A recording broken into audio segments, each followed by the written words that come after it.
প্রিয় দর্শক বন্ধুরা, এই মুহূর্তের জন্য আপার প্রাইমারি থেকে গুরুত্বপূর্ণ খবর আপডেট, যেখানে কন্টেম মামলার বিষয়ে এবার কিন্তু তোড়জোড়। এইমাত্র জোরালো সংবাদ আপডেট উঠে আসছে, ওয়েটিং বন্ধুদের কার্যত প্রচেষ্টা। এই ভিডিওর মধ্যে সবটা তুলে ধরছি, তো ভিডিওটিকে শেষ পর্যন্ত দেখবেন, কোনোভাবে স্কিপ করবেন না। চ্যানেলটিকে অতি অবশ্যই সাবস্ক্রাইব করে নিয়ে সঙ্গে থাকবেন। তো চলুন কথাবার্তা না বাড়িয়ে আমরা মূল টপিকে ফোকাস করি। বন্ধুরা, আপার প্রাইমারি 2016 প্রসিডিওর থেকে এই মুহূর্তে দাঁড়িয়ে গুরুত্বপূর্ণ খবর, যেখানে ওয়েটিং বন্ধুদের প্রচেষ্টা এবং তৎপরতা কিন্তু চোখে পড়ার মতো। ইতিমধ্যে কন্টেম মামলা করার বিষয়ে আবারও কিন্তু তোড়জোড় শুরু হয়ে গিয়েছে ওয়েটিং বন্ধুদের তরফ থেকে। ওয়েটিং বন্ধুরা কিন্তু এখনও পর্যন্ত অপেক্ষায় রয়েছেন এবং সেখানে নয় নয় করে সংখ্যাটা কিন্তু রয়েছে কার্যত 1289 জন, 1289 সংখ্যাটা খেয়াল করবেন, নেহাত কিন্তু কম নয়। জোরালো সংবাদ, ইতিমধ্যেই কিন্তু কন্টেম মামলা করবার বিষয়ে ফের পুনরায় তৎপরতা শুরু হয়ে গিয়েছে ওয়েটিং বন্ধুদের তরফ থেকে।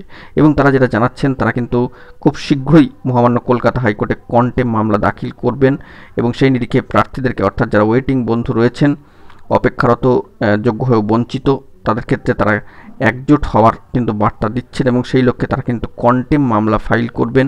সেই নিয়ে কিন্তু জোরালো তৎপরতা এবং তোড়জোড় ইতিমধ্যেই কিন্তু চলছে।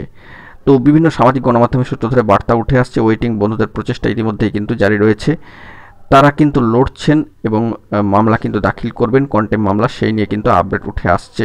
খুব শীঘ্রই মামলা দাখিল হবে এরকমটাই কিন্তু জানা যাচ্ছে তাদের সামাজিক গণমাধ্যমের গ্রুপগুলি থেকে। তো দেখা যাক কি আপডেট পরবর্তী ক্ষেত্রে উঠে আসে। এখন এটুকুই, ভালো থাকবেন, ধন্যবাদ।